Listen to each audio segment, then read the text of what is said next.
यहाँ पर सखी कौन है? सखी के रूप में स्वयं शंकर भगवान आए। मैं आपसे पूछना चाहता हूँ, शंकर भगवान को क्या पड़ी थी जो यहाँ सखी बनकर आना पड़ा? कुछ लोग कहते हैं यहाँ पर हनुमान जी सखी बनकर आए, तो हनुमान जी को क्या पड़ी थी प्यारे जो उन्हें सखी बनना पड़ा यहाँ पर? यदि हम एक सखी पर दिमाग लगाएंगे तो हम सखी को समझ नहीं पाएंगे कि सखी कौन है। सखी को समझने के लिए पहले तुम्हें एक को समझना पड़ेगा। सखी को समझने के लिए पहले तुम्हें एक को समझना पड़ेगा प्यारे। सखी को एक सेकंड के लिए हम भूल जाएं, लेकिन सखी के पहले जो एक लिखा है उसको समझना पड़ेगा। एक कौन है? एक कौन है प्यारे? तो हम रामचरितमानस के सिद्धांत को जब देखें तो एक कौन है? भोलेनाथ संबोधना, अरे नाथ संबोधना, अरे भंजन हारा हुई को एक दास तुम्हारा। एक कौन है? अच्छा, समझ में आया कि नहीं आया? क्यों? इस चौपाई से एक को समझ पाए कि नहीं समझ पाए? देखो, समझ में आए तो मैंने कहा था कैसे किया करो। एक कौन है? नाथ संबोधना, फिर सुनो, नाथ संबोधना भंजन हारा। राम जी ने परशुराम जी से क्या कहा? नाथ संबोधना हरि भंजन हारा हुई को एक दास तुम्हारा। एक कौन है?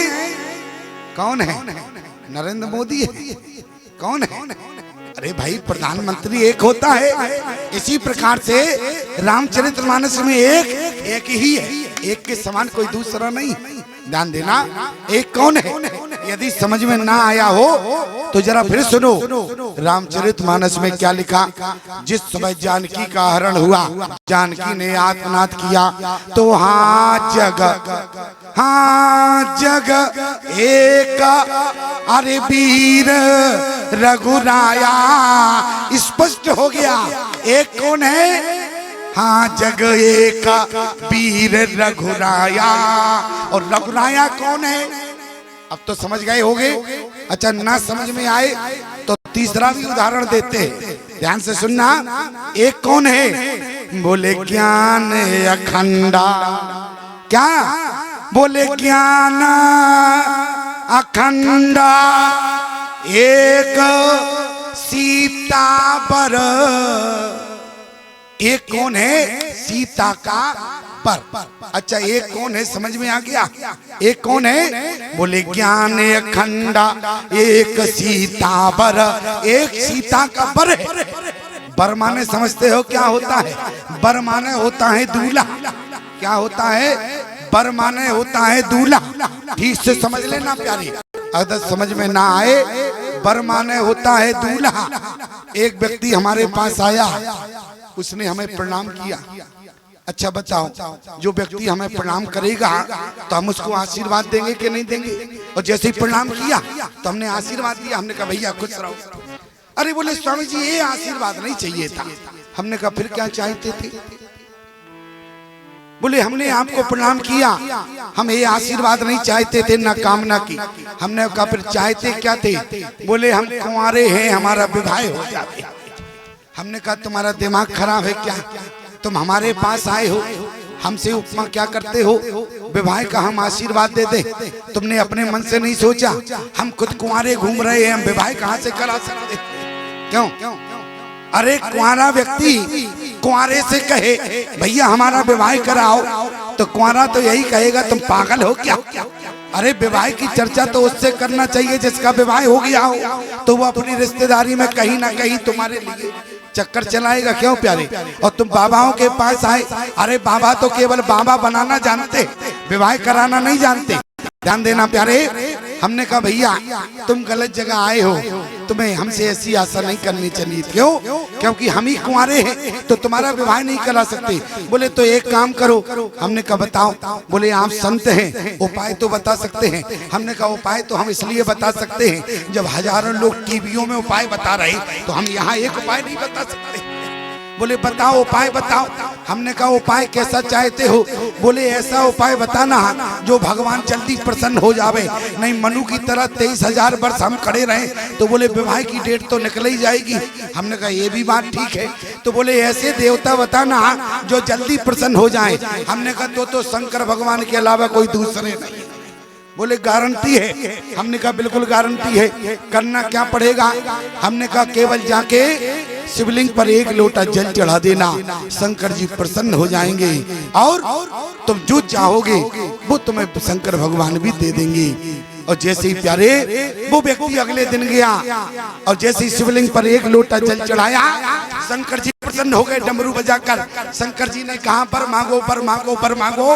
उसने अपना सर लिया तो जले अपना सर लिया तो शंकर भगवान की जलेरी पर पटक दिया। शंकर भगवान ने कहा एक क्या किया? हमने तो तुमसे कहा पर मांगो पर मांगो पर मांगो। अरे बोले बर तो हम स्वयं है, हमें तो बधू चाहिए थी और तुमने भी बर मारो। इसलिए ध्यान देना प्यारे, बर किसे कहते हैं? ध्यान देना। बोले ज्ञान अखंडा अरे एक सीता बर। इसलिए एक कौन है? अच्छा बताओ, इतनी बात समझ में आ गई?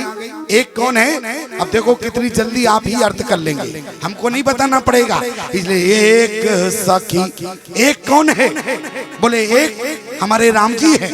और संस्कृत में प्यारे, संस्कृत में सखा की पत्नी को सखी कहा जाता है। क्या? सखा की पत्नी को सखी कहा जाता है। जैसे समाज में कोई डॉक्टर होता है, जैसे समाज में कोई डॉक्टर होता है तो ईमानदारी से बताओ ये डॉक्टरनी अपने आप बन जाती है जबकि पढ़ी लिखी है क्या? अंगूठा छाप है फिर भी गांव में डॉक्टरनी बनी हुई है।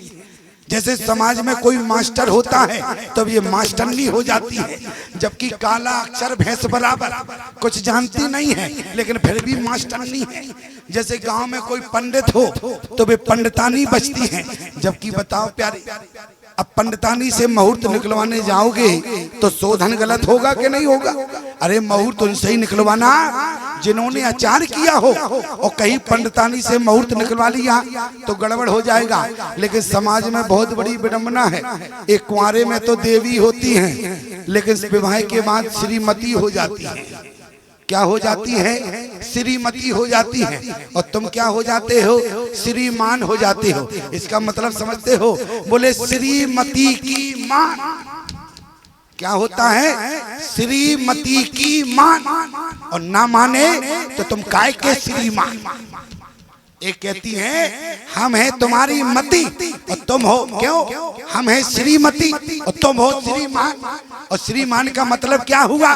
बोले श्रीमती की मान, और जिसने श्रीमती की नहीं मानी वो संसार में काय का श्रीमान। ध्यान देना प्यारे, ये तो विनोद की बात थी प्यारे, लेकिन एक कौन है? राम जी है। और संस्कृत में सखा की पत्नी को सखी कहा जाता है। अब राम जी का सखा कौन है? तो रामचरितमानस में क्या लिखा है? सेवक स्वामी अरे सखा सिय पी के। कौन है? शंकर भगवान राम जी के सखा है। और राम जी के सखा यदि शंकर भगवान है तो सखा की पत्नी कौन हुई? पार्वती हुई। तो संस्कृत में सखा की पत्नी को सखी कहते हैं। इसलिए यहाँ पर ना तो शंकर जी सखी बनकर आए ना हनुमान जी आए। कौन आए? बोले एक सखी सिए संग बिहाई और गई रही देखन फुलवाई। यहाँ पर स्वयं पार्वती सखी के रूप में है। क्यों है? क्यों प्यारे? क्योंकि शंकर भगवान ने देखो पार्वती से तुम्हारे ऊपर राम जी ने बहुत उपकार किया। पार्वती ने कहा हमारे ऊपर क्यों किया? क्या तुम्हारे ऊपर कोई उपकार नहीं किया? शंकर भगवान ने कहा कि देखो हमारे ऊपर राम जी का कोई उपकार नहीं है। पार्वती ने कहा क्यों? क्योंकि शंकर भगवान ने कहा देखो पार्वती मैं तो तुमसे विवाह करना नहीं चाहता, मैं तुमसे विवाह करना नहीं चाहता था, लेकिन राम जी उल्टे हमारे पास आए। अब विनती मम सुनो शिव और जो मोह पर निज लेव, तो जाए विवाहो सैल जय ये मोहे मांगे देव। इसलिए मैं विवाह करने के लिए तैयार हुआ। तो राम जी ने कहने का मतलब तुम्हारे ऊपर उपकार किया है, और पार्वती राम जी ने जब तुमको तुम्हारे ऊपर उपकार किया है और राम जी के आज उपकार का ऋण तुम पुष्प वाटिका में चुका दो, तुम राम जानकी का मिलन करा दो, राम जी के उपकार का ऋण चुक जाएगा प्यारे।